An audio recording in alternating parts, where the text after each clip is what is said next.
Hello everyone, welcome back to Let's Play Dungeon Crawl Stone Soup. This is Dr. McMean, and we are returning to Billing's Learned Hand, the Demonspawn Hunter.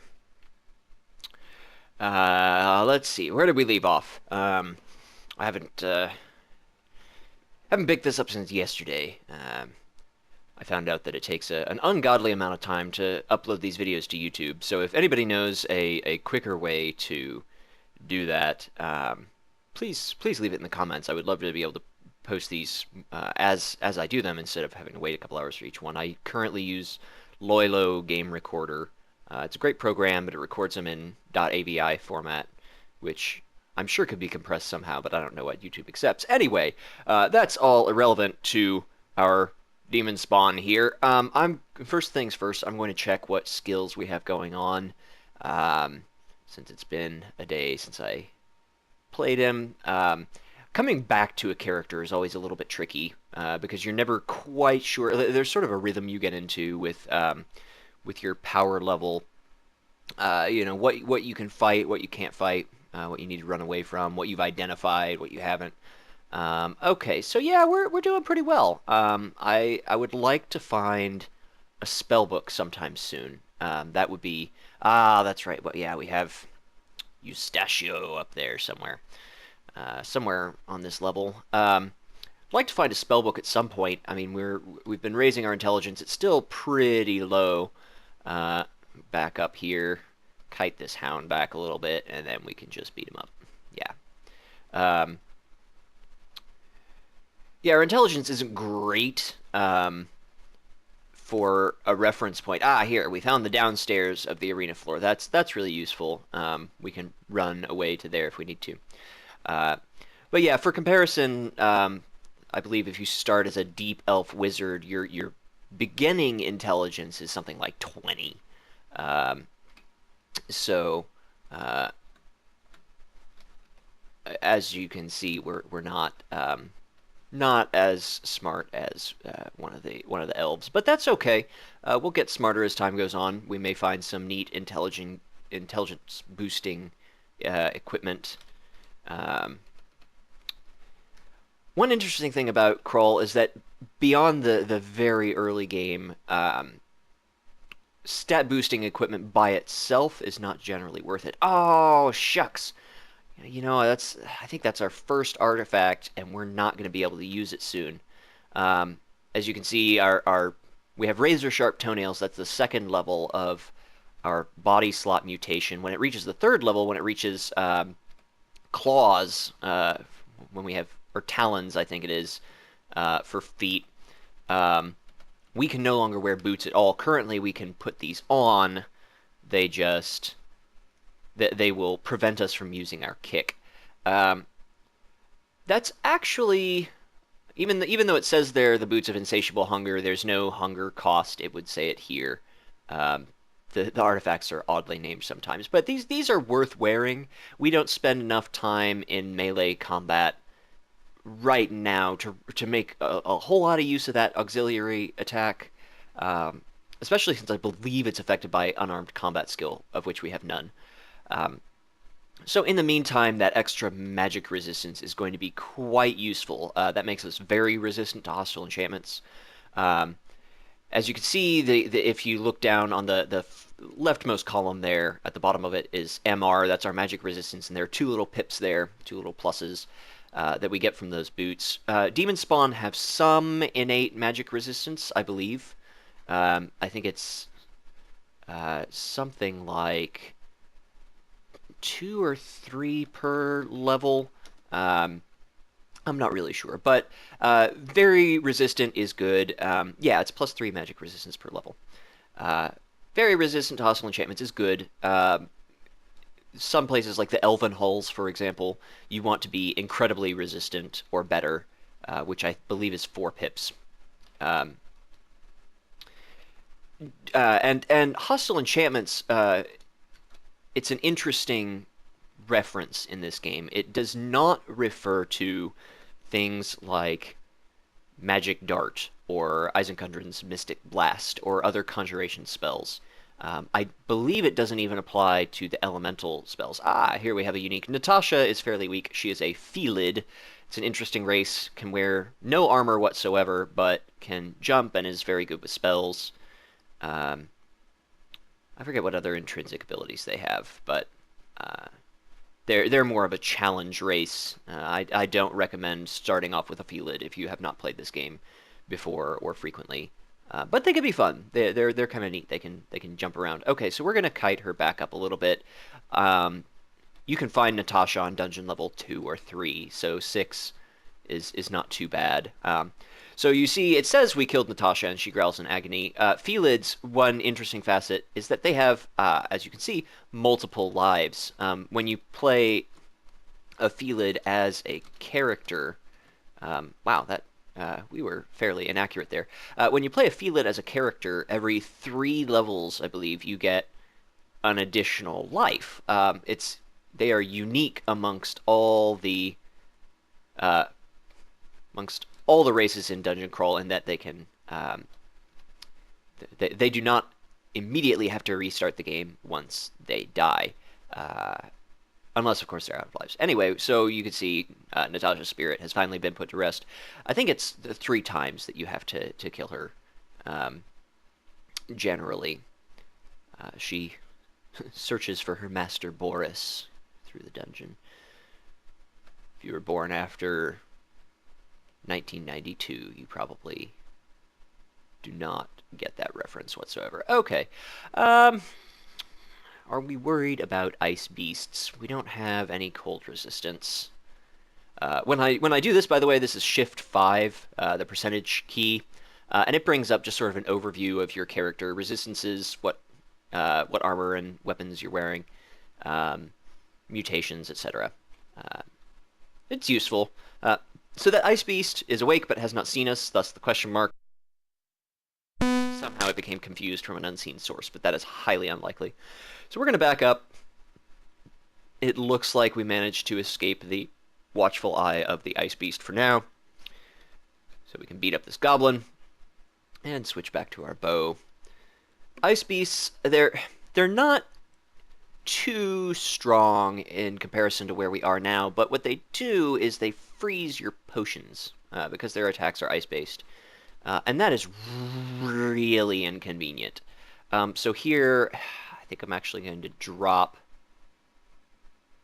Yeah, that's really the only ones that we care about. We're gonna test out this wand.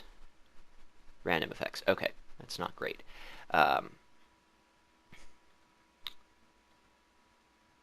It is not. It freezes us. Good. It didn't freeze any of our potions. Excellent. Okay. Yeah, so you can see they can do a decent amount of damage. Especially if you are weak to cold. For example, if you're wearing a ring of fire, it's a particular ring that enhances your fire magic, but enhances your fire magic, gives you 1 pip of fire resistance, but decreases your cold resistance by 1 level and decreases your ice magic's effectiveness. The elemental magics in this game oppose each other in skill training. So if you train, see here we can see all the skills. If you train your fire magic, your ice magic has a -4 aptitude penalty. So it would be as if we had a -5 aptitude for ice magic, which is less than. It takes more than double the amount of experience as normal to increase in 1 level. This is a good time to mention, Demonspawn have -1 aptitude for most things. That's fine. -1 aptitudes are common enough that that's sort of the average to expect in Crawl. Like, technically 0 is a neutral aptitude, the same as humans for most of their skills, but realistically speaking, as long as it's a -1 or better, you're fine, and pluses are excellent. So you can see we have a plus for Necromancy, Invocations we have a +3, and Evocations we have a +1. Invocations are god abilities, Evocations are evocable items such as wands, rods, etc. Okay, this is interesting. There are probably more orcs where that one came from. So what we're going to do, we're going to drop back here, and we're going to shout. The default key is T. I have it bound slightly differently, but aha. So we shout, The orc shouts back. We fall back to about here. He will follow us, and okay, his buddies did notice that he was coming. That's okay. We're not really scared of orcs. The only way they could remotely pose a threat to us would be if one of them was wielding a branded weapon, particularly a weapon of holy wrath, which we suffer extra damage from because we are Demonspawn. We are spawned of the devil. Okay, I forget. I don't think that digging works on translucent rock walls, but let's try it. Oh, well, we're out of charges. Let's use our scroll of recharging. Wands of digging are incredibly useful. They're an excellent utility thing to have. Ah, it does work. Excellent. Good. Well, in that case, let us reap the rewards of our wand usage. And in fact, we got another scroll of recharging, so that was 100% worth it. Scrolls of recharging are nice to have. I don't know. I at this point, yeah, I may as well put a few points into evocations. Our bows are pretty strong. I'm going to unfocus those. Dodging and fighting. I'll go ahead and turn fighting off for now. Fighting is one of those skills that tenths of a point do affect your hit points. You receive an effect between skill levels for fighting. The same is true for spellcasting. Most other skills you have to achieve a full rank in them to receive any benefit, but those two do scale independently of skill rank. But we're not really high enough level for fighting to make a huge difference. We're getting about 1 hit point per rank of fighting at this point, which is useful. I believe earlier we had an encounter that we survived with 1 hit point remaining. That happens, frequently enough. Like if we were to survive by 4 hit points or fewer, that would be solely due to our fighting at this point. Hopefully we don't get into those situations very frequently. Now, I know Eustachio is somewhere on this level. I have not seen him since we started back up. I think we went upstairs and rested for a while. When you rest on a floor, on a different floor from monsters, they will move around on the floor beneath you. And there are some effects that recreate that artificially, such as Chabriatos, the snail god, has at higher levels of piety, has an ability that lets you step out of time, and it basically advances the turn clock quite a few turns, like 100 turns or something, without you being visible to monsters. So it's as if you successfully ran away to another floor of the dungeon and came back. This is actually a fairly sticky situation. I'm not being very accurate with this bow, which is a little disappointing to me, because we should be fine. We have 10 skill in it. Yeah, ranged weapons in this game, oh dear, another centaur. I thought we had seen the last of them. Well, it hasn't seen us yet. I wish we were at full health. We can probably survive charging him, and by charging I mean slowly walking towards him, mindful of our health total. He'll probably get... He's very fast, so he'll get 2 shots with our next step or the step after, so that's 3 total. So he'll probably get 4 or 5 shots off on us. I don't think that's enough to kill us. Okay, so that's 2, 3, 4. Oh, good. All right. Oh yeah, he did get 2 shots there. Okay, and now we're in melee range. Centaurs are... I mean, they can still hurt you, obviously, but they are not particularly threatening in melee range. So our evocation is increased to level 1. I believe I mentioned earlier that each skill rank grants you the same benefit. It just becomes harder to get skill ranks as you progress in levels. So the earlier levels of skills are the most beneficial to train. I mean, getting a few points in evocations is nearly always worthwhile for just about any character. Everybody loves a panic button in this game. Teleport trap. Yeah, at this point I'm just exploring. Okay, there's Eustachio. he is annoying because he summons things, and as a hunter, we don't like things that summon things because it blocks our arrows. But let's try shooting him a few times. Hopefully we can chip away at him. This is going very well.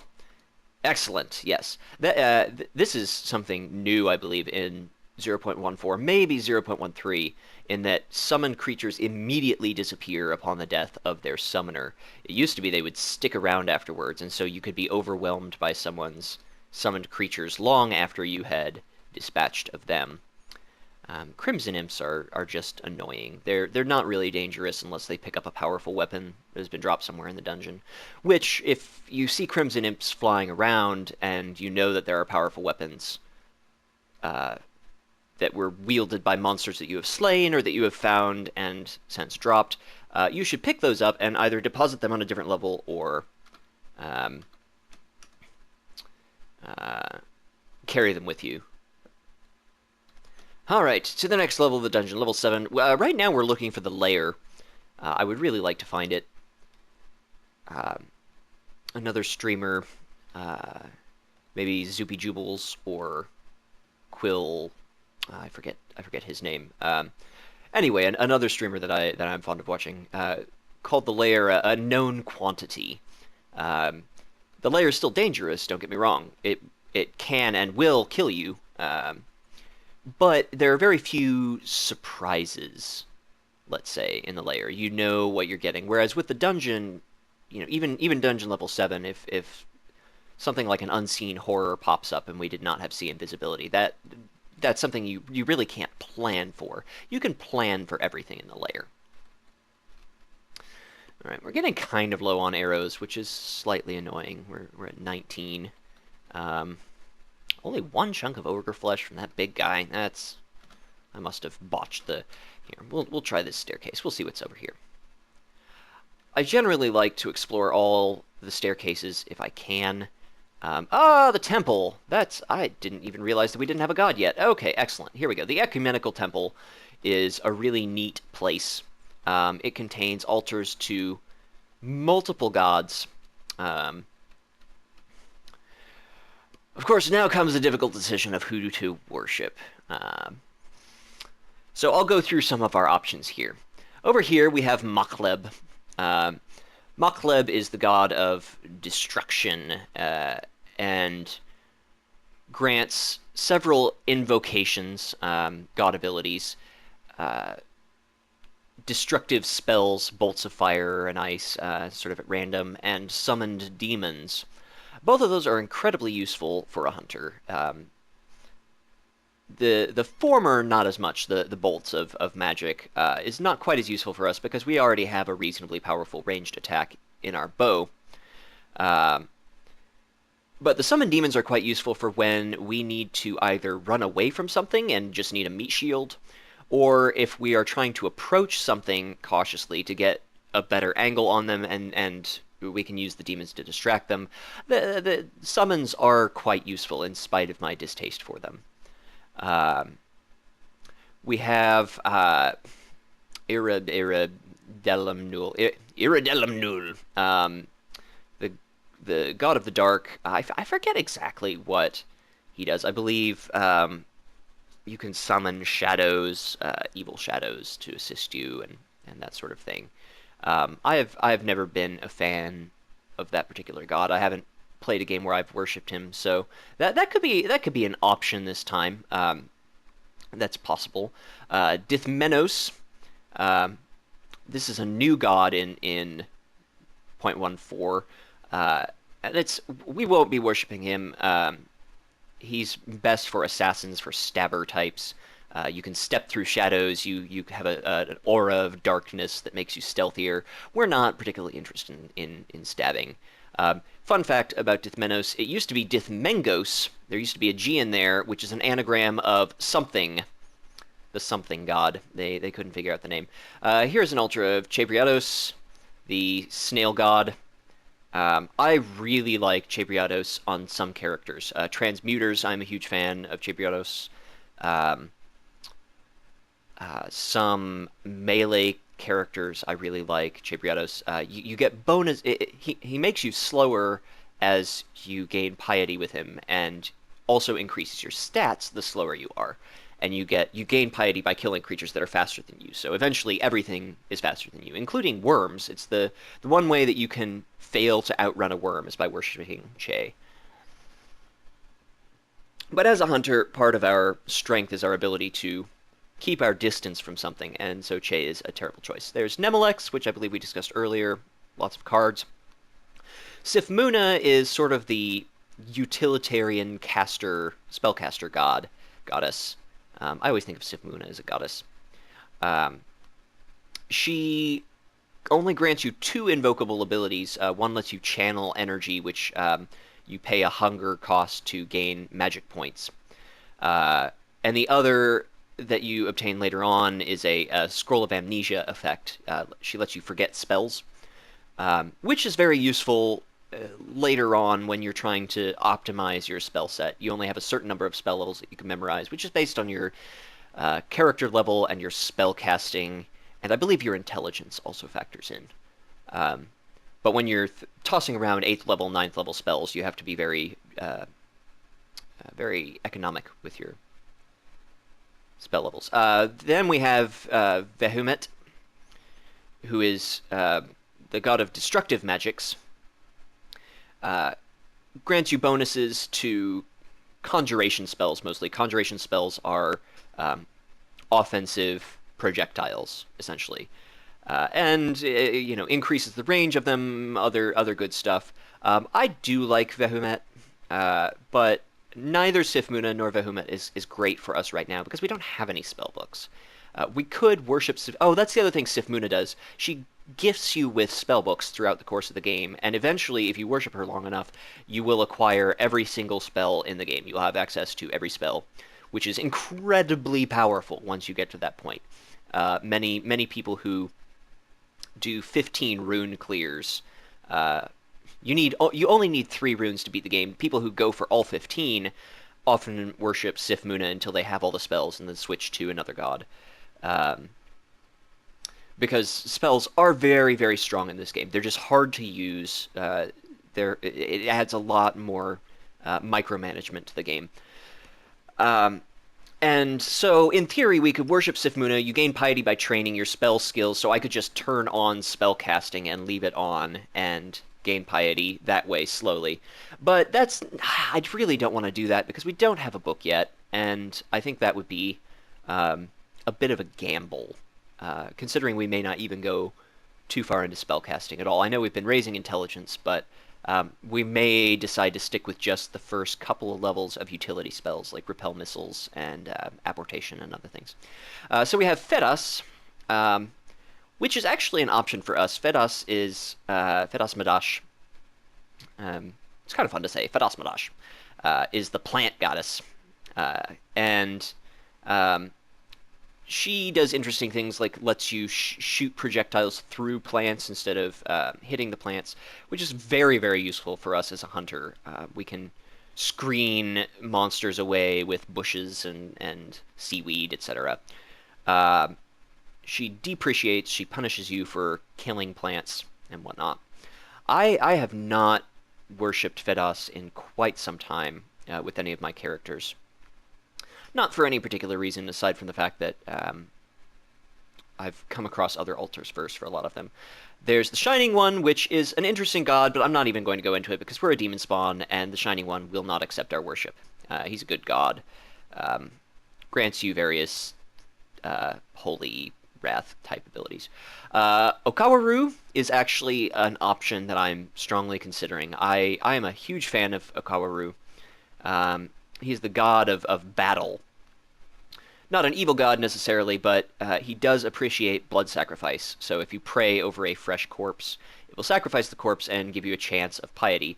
Unlike some of the other gods that like blood sacrifices, like Mokleb and Trog, the hit dice, the strength of the monster relative to you does matter. So you can't, for example, slaughter a bunch of helpless orcs when you're level 20-something and expect Okawaru to appreciate that. I mean, that's not really a battle. That's a rout. But the neat thing about Okawaru, he gives you two invocable abilities. The first is called Heroism, which boosts by about 5 levels all of your combat skills, uh, including stealth for some reason, which can come in handy in surprising moments. Uh, so he basically makes you a few levels stronger than you otherwise would be for quite a few rounds. I believe it's 15 or 20 rounds. It might depend on your invocation skill. The other ability that he grants you much later on is called Finesse, which is an attack haste for ranged and melee weapons. Haste is a very, very powerful effect in this game. Anything that speeds you up is very important to have. If you have a source of haste, your chances of survival go up dramatically in this game. Unfortunately, Okawaru isn't a true haste. It does not increase your movement speed, so he doesn't help you run away. But that makes sense for the God of Battles. Why would he appreciate you running away? But even just, essentially doubling your attack speed can be incredibly powerful when you're going toe-to-toe with something that you would otherwise be unable to defeat. And if you use both Heroism and Finesse, you turn into just this chainsaw of steel and spittle. But possibly my favorite thing about Okawaru is that at higher piety levels, at 5 pips and 6 pips of piety, he grants you weapons and armor. Not necessarily fantastic weapons and armor, but occasionally he'll grant you artifacts. And sometimes it'll just be useful branded or egoed weapons and armor, respectively. Brands and egos are the special effects that items can have. They're just called different things because they function in slightly different manners. You can rebrand weapons, for example, while you can never change the ego of an armor. So those are useful just because having a relatively steady stream of free items eventually leads to you being very strong. The one character that I have ascended, that I beat the game with, it was only a 3-rune ascension. It was the bare minimum, but I decided not to be greedy that time. Was with a gargoyle fighter of Okawaru. I used him all the way through the end game.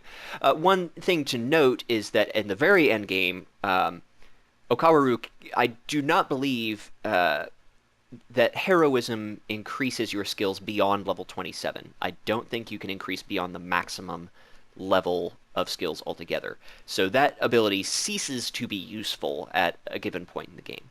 It's very late in the game. We wouldn't have to worry about that for an incredibly long time. But it is worth noting that Okawaru falls off in the late game, especially since you've probably found better equipment than what he gifts you at that point anyway. He tends to gift weapons that have a very high accuracy modifier bonus and not damage modifier, and damage is far, far, far more important in this game than accuracy. Okay, so then we have Trog, who is the Berserker god. I believe I've mentioned Trog before. He lets you Berserk. His second ability lets you regenerate incredibly rapidly. And his third ability lets you summon ogres, trolls. It's called Brothers in Arms. Trog is another excellent early game god. Makes you very, very strong up through the early and somewhat into the mid game, and falls off later. Most of the gods tend to be strong either in early or late game, but not both. And finally, the last one that we have in here is Ashenzari. And I really like Ashenzari. She's a little bit of a tricky god to use. She's the shackled god. Ashenzari appreciates you wandering around the dungeon, essentially exploring unmapped territory is how you gain piety, especially while wearing gear that is cursed. You can pray over scrolls of remove curse to turn them into scrolls of curse, weapon, armor, and jewelry at random, and which you can then use on your equipment and gain piety more rapidly. Additionally, at higher levels of piety, Ashenzari boosts your skills that are related to the types of cursed items that you are wearing. So, for example, if you are wearing cursed body armor and cursed gloves and cursed boots, then Ashanzari will increase your armor skill and possibly your dodging skill. Whereas rings and amulets increase magic and weapons and shields. Maybe shields, but definitely weapons increase your relevant attack stat. Attack skill, rather. So that's helpful. But Ashanzari is most useful in that she grants you passive mapping, which is kind of neat, but also passive identification. Especially once you're wearing cursed items, you can automatically identify all kinds of stuff, rings, weapons, armor, without having to either try them on or burn a scroll of identify. So you end up towards the mid-late game with tons and tons and tons of scrolls of identify, which generally you can use on potions to make sure you don't end up accidentally quaffing a potion of mutation and growing unfortunate things, or shouting uncontrollably, or rotting away. So Ashanzari is really cool. I like Ashanzari a lot with stealthy characters, because the passive monster sense and mapping comes in very handy when you're trying to plan your stab routes, trying to plan ways to sneak up on monsters. So that brings us to who we are going to which god we are going to worship, to whom we are going to lend our faith. And I think I'm going to go ahead and go with Okawaru. I am most familiar with Okawaru and how to utilize his abilities. Plus, it's fun for you, dear viewers, in that you get to see all the cool stuff that he gives me. And I believe he can also give you ammunition. I know that was true in the older versions. I don't know about this version. Okay, the other thing we're going to do while we're down here is read these other scrolls. Enchant Weapon 2, okay, that's fine. We'll use it on our bow. Enchant Weapon 1 increases the accuracy. Enchant Weapon 2 increases the damage. Enchant Weapon 3 increases both. Okay, Scroll of Magic Mapping, and Blink Scroll. It's too bad that we wasted that. Blink Scrolls are the single most useful panic button that you can find as the vast majority of classes. They give you a controlled blink to anywhere in your line of sight. This is relevant because controlled blink as a spell is a level 7 spell. The normal blink is a level 2 spell and teleports you randomly somewhere to a line of sight, as do evocable items that carry blink. Scrolls of Blinking, the control blink gets you out of many, many, many, many sticky situations that you would otherwise die in. Controlled teleports are just very strong in this game. But we had to ID it somehow, and there are worse things than using it. Oh, there's our Scrolls of Teleportation. Okay, good. So we now have a Scroll of Teleportation. We have a known panic button.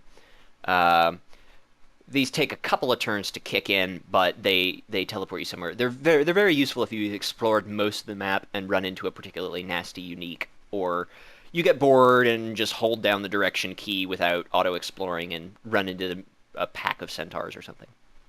All right, well, I think this is a good point to stop this video and start uploading it. I'm going to try and upload these while I'm recording each of them so that they become available to you a little more rapidly.